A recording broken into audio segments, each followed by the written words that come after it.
कितनी मर्तबा एक अपने आप को मतलब शर्मिंदा होना पड़ा। वो कहते आप इंडियन हो लेकिन ये क्या आपके देश में इस तरह की चीज़ें होती है। आज भी प्राउड करते हैं कि हमारा वतन है, हमारा मुल्क है, उस मिट्टी में हमने जन्म लिया है और हम उस पे प्राउड भी करते हैं, उस पे गर्व भी फील करते हैं। लेकिन जो हालात अब पॉलिटिकल लेवल पे हो चुके हैं, उसमें कहीं ना कहीं हमको शर्मिंदा होना पड़ता है। दूसरे विदेशी लोग भारत के बारे में क्या सोचते हैं, उसे हमें सहना पड़ता है।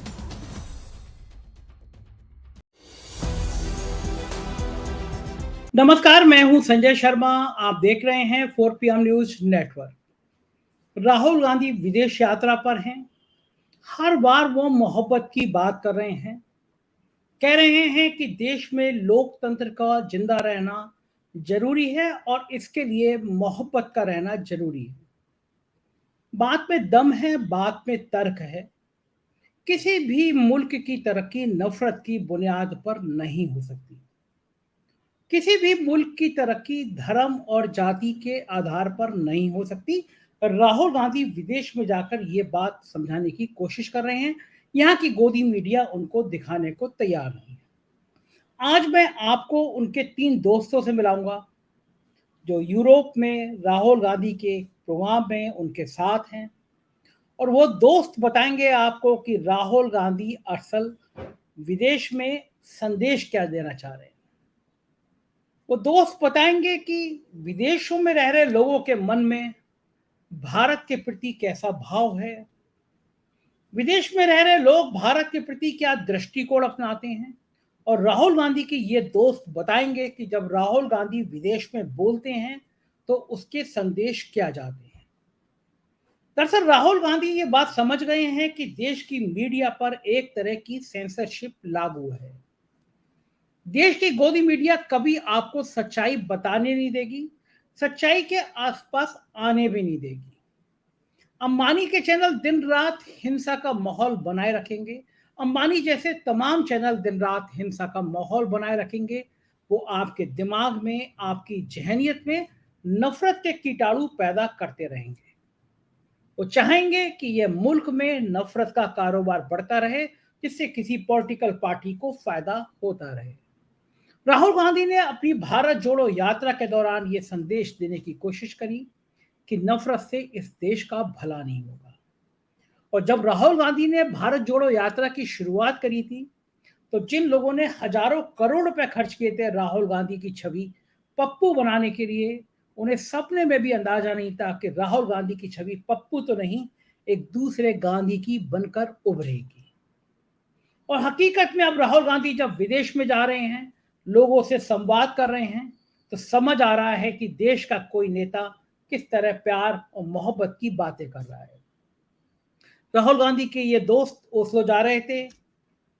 राहुल गांधी के कार्यक्रम में शामिल होना था। एयरपोर्ट पे कुछ समय मिला और ये दोस्त भी मुझे बड़े इत्तेफाक तरीके से मिले। 4 PM देखते थे।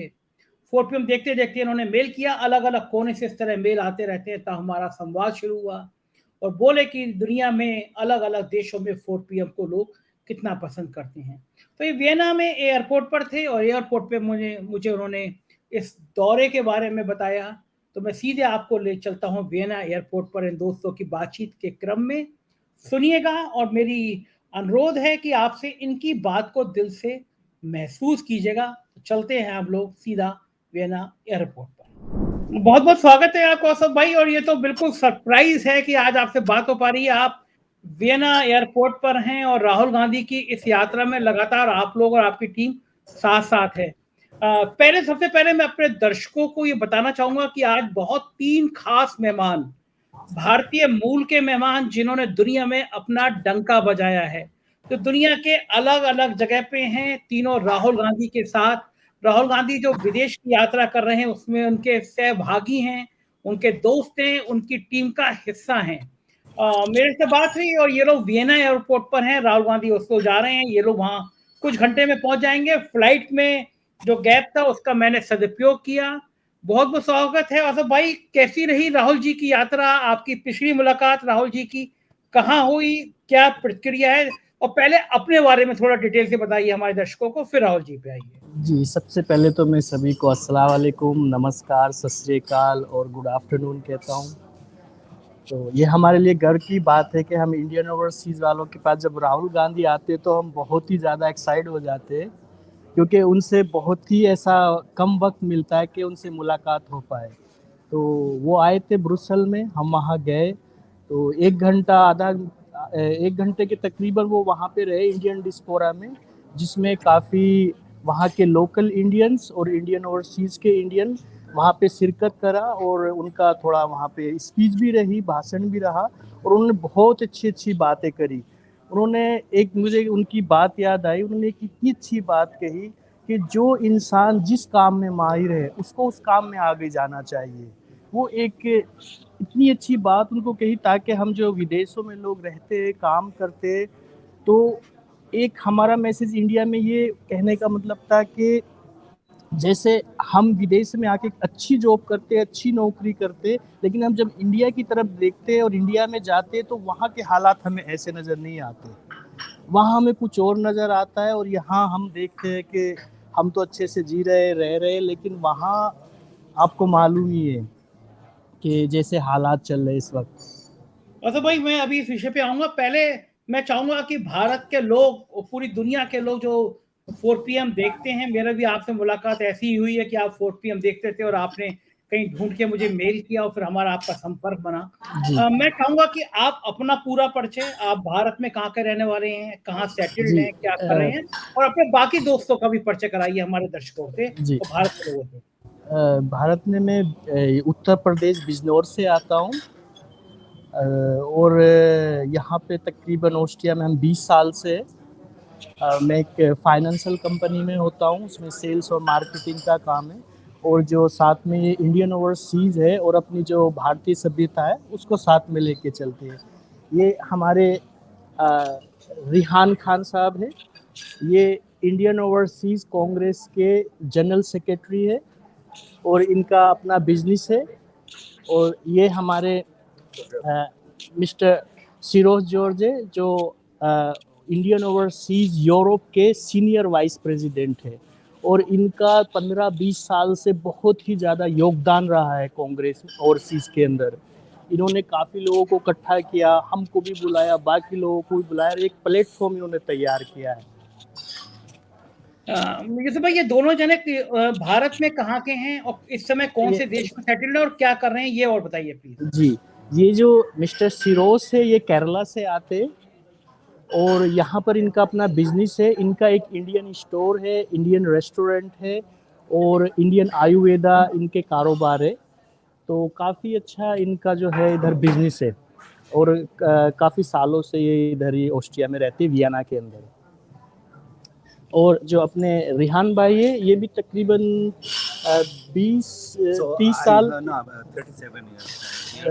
37 ये 37 साल से इधर रहते हैं। हाँ, इनका जो है अपनी एक मोबाइल की बड़ी शॉप है और एक इंडियन खाने का रेस्टोरेंट है और जो बहुत ही अच्छा चलता है। मेरा ताल्लुक रामपुर से बहुत बहुत अच्छा।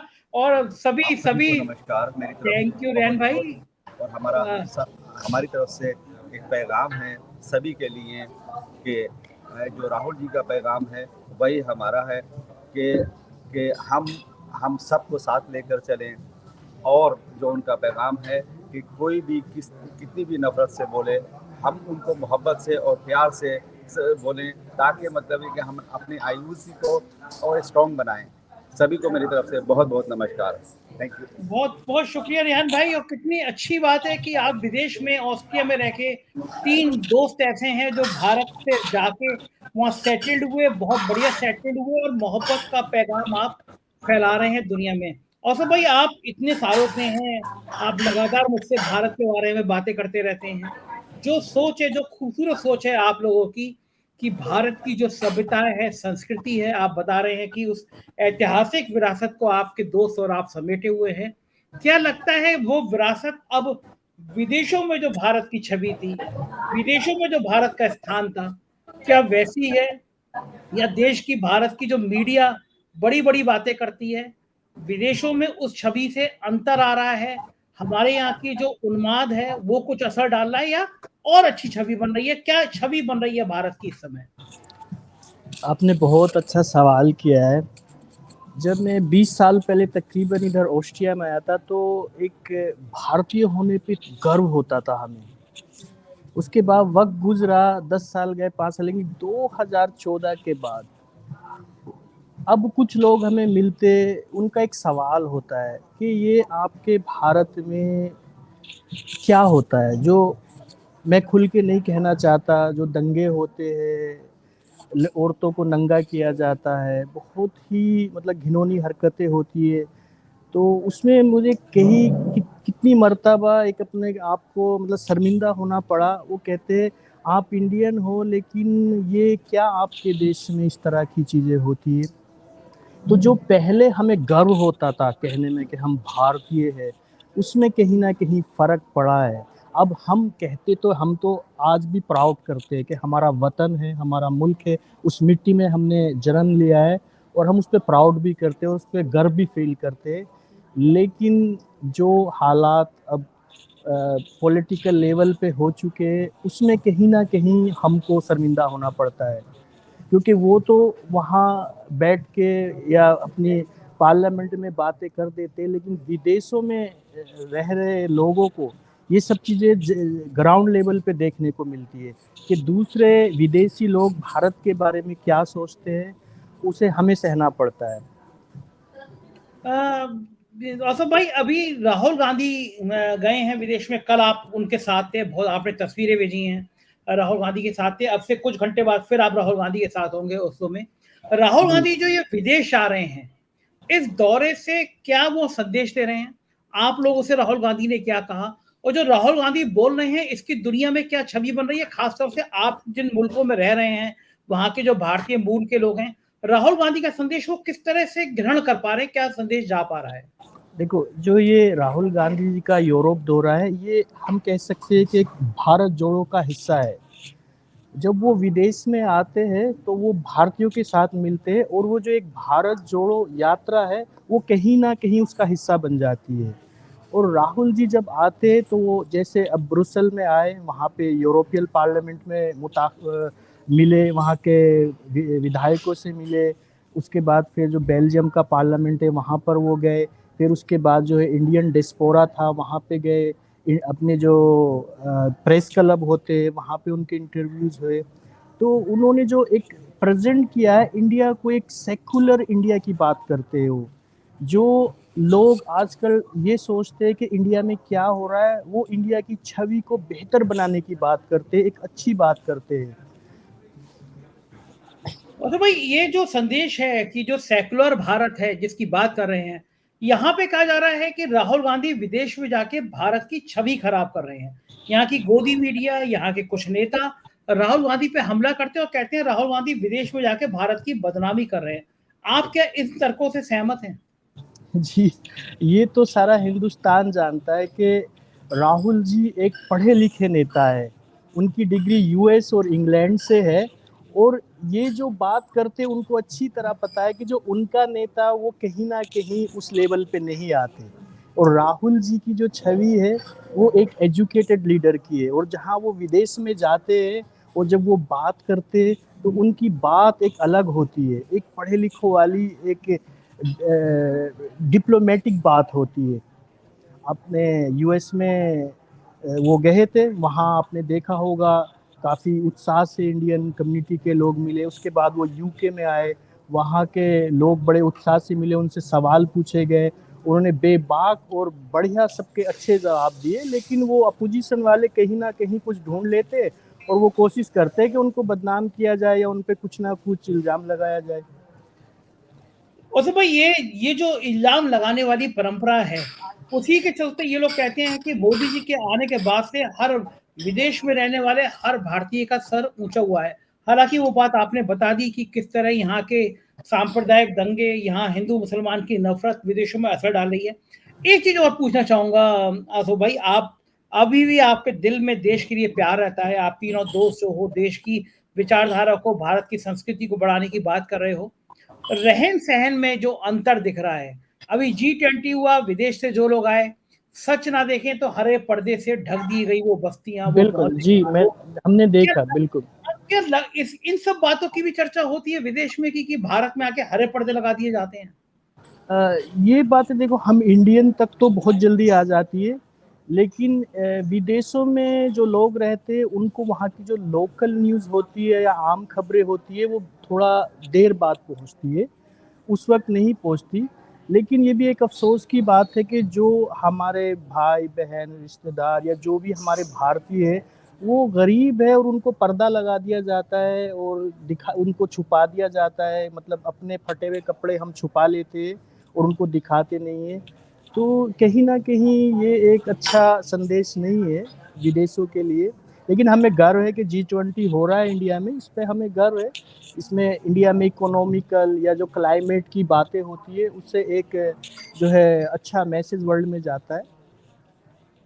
और तो भाई विदेश के जो लोग आए हैं उनकी कुछ प्रतिक्रिया, कुछ पत्रकार कह रहे थे कि G20 की जो ब्रांडिंग की गई है वो मोदी जी अपने चुनाव से जोड़कर देख रहे हैं। एक विदेशी पत्रकार का एक बाइट कल से लगातार वायरल हो रही है।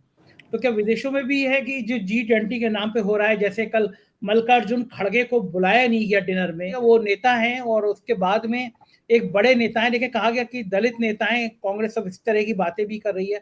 मल्लिकार्जुन खड़गे को G20 के डिनर में बुलाया नहीं गया, राज्यसभा में इतनी बड़ी शख्सियत नेता राज्यसभा, लेकिन उनको नहीं बुलाया गया। तो ये परंपराएं क्या एक खराब राजनीति की तरफ इशारा नहीं करती? क्या लगता है आप लोगों को? देखो ये जो सारा अभी मतलब कि ये तो सभी जानते हैं, खासकर मतलब पत्रकारिता में जो जितनी हमारी इंडिया की मीडिया उनको अच्छी तरह मालूम है कि जो हमारी राजनीति वो एक या दो लोगों के ऊपर ही चल रही है और उन्हीं के डिसीजन होते हैं कि कैसे क्या करना है। जो एक सेकुलर सिस्टम था, जो हमारा एक कॉन्स्टिट्यूशन था, जो संविधान था, उसको तो अभी कहीं न कहीं नज़रअंदाज करके वो अपने ही कायदे कानून चलाने की कोशिश करते। और रही बात जो अपोजिशन को वो नहीं बुलाना चाह रहा है क्योंकि वो सिर्फ़ सूट-बूट की सरकार है, तो वो अपने आप को ही प्रेज़ेंट करते। उनके कैमरे के सामने कोई आ जाए तो मुसीबत आ जाएगी, तो वो तो फिर अपोजिशन तो बड़ी दूर की बात है उनको बुलाएँगे। तो बड़ी बात है भाई। और तो भाई राहुल गांधी आप लोगों से मिल रहे हैं, आप उनके साथ हैं आप लोग। राहुल गांधी की बॉडी लैंग्वेज, राहुल गांधी के चेहरे के भाव भंगिमा और टोटल पर्सनालिटी आपको कैसी लग रही है इस समय? जो राहुल गांधी तो उनके बारे में तो जितना मैं कहूँगा कम हो जाएगा। जो उनका एक दिली रिश्ता है ना, जब वो आपने हिंदुस्तान में भी देखा होगा जब भारत जोड़ो यात्रा में वो गए, हर इंसान को उन्होंने गले लगाया। हर चाहे वो गरीब है, अमीर है, किसी जात-पात का भी बिना भेदभाव के हर इंसान को उन्होंने गले लगाया।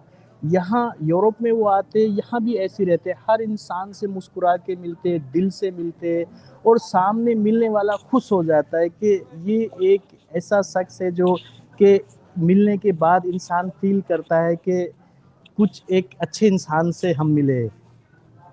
बिल्कुल आसिफ भाई, आखिरी सवाल, आप सब लोग भारत का नाम वहां पे और ऊंचा करें, ये हमारी कामना है। और आखिरी सवाल, भारत के लिए आप क्या संदेश देना चाहते हैं आप सब लोग? भारत के लिए संदेश है कि हम विदेशों में रहने वाले आज भी उतना ही प्यार करते थे जितना हम वहाँ रह के करते थे और हमारी हमेशा कोशिश रहेगी कि इंडिया में जो भी होगा, जो राहुल जी का एक मैसेज है कि वो नफ़रत के बाज़ार बनाएंगे लेकिन हम मोहब्बत की दुकान चलाते रहेंगे और हम उसी में लगे हुए हैं। हम जितने भी हमारे यहाँ पे जितने भी जो भी मज़हब के यार दोस्त हैं, हम मिलते हैं। हालाँकि वो कुछ लोग दूर हटते, हाथ भी नहीं मिलाते, हम उनसे जाके गले मिल लेते हैं। कहते भाई आप हमारे भाई हो, मित्र हो, हम एक देश के हैं। अब आप ये देखिए एक नफ़रत फैलाने वाले लोग अच्छे लोग कैसे हो सकते हैं? मोहब्बत फैलाने वाले या मोहब्बत करने वाले तो हमेशा ही आगे रहेंगे। लेकिन अफ़सोस है कि कहीं न कहीं जो ये नफ़रत फैलाने वाले हैं, उनको कुछ लोग देख नहीं पाते कि ये देश में क्या कर रहा है। अब बिल्कुल और ठीक कह रहे हैं, माहौल ऐसा ही है। अब बहुत बहुत शुक्रिया आसिफ भाई, आपकी फ्लाइट का टाइम हो रहा है, लेकिन तब भी आपने हमसे बात करी और हम फिर आपसे एक बार बात करेंगे, जानेंगे की किस तरह है। एक आखिरी बात तो बताइए, आपने 4 पीएम को ढूंढा कैसे, और क्या 4 पीएम को देखा जा रहा है आजकल आपके कंट्री में? जी, आप सबसे पहले तो मैं आपको मुबारकबाद देना चाहूँगा, आपके 13-14 मिलियन सब्सक्राइबर हो चुके हैं। बहुत-बहुत खुशी, और सबसे अच्छी बात है जब मैं आपको देखता हूँ तो सुनने का ही मन करता है। जैसे बेबाक हो के आप बात करते हो ना, और जैसे गोदी मीडिया को आप दिखाते हो कि देखो भाई ये सेकुलर बात होती है, सच को सच बोलते हो और गलत को गलत बोलते हो। आज के दौर में हमें हिंदुस्तान में आपके जैसे पत्रकार चाहिए, आपके जैसे संपादक चाहिए, और मैं तो ये कहता हूँ कि जैसे रवीश कुमार हो, आप हो, इस देश के आप ही एक जो है वफादार मीडिया वाले हो इस वक्त। शुक्रिया इस प्यार के लिए असफ भाई। अपने दोस्तों को भी मेरा सलाम कहिएगा और जी मोहब्बत के इस संदेश को फैलाते रहिएगा। हम लोग फिर संपर्क करेंगे। बहुत बहुत शुक्रिया। जी, thank you. Thank you very much जी, थैंक यू। देखा आपने कैसे भारत के मूल के ये 3 दोस्त पूरी दुनिया में प्यार का संदेश बांट रहे हैं, कह रहे हैं कि भारत की शान तभी बढ़ेगी जब हम लोग मोहब्बत की बात पूरी दुनिया में करेंगे। कैसा लगा ये आपका इंटरव्यू, मुझे जरूर बताइएगा। मुझे आपके कमेंट का इंतजार रहेगा। अपनी राय से अवगत कराइएगा।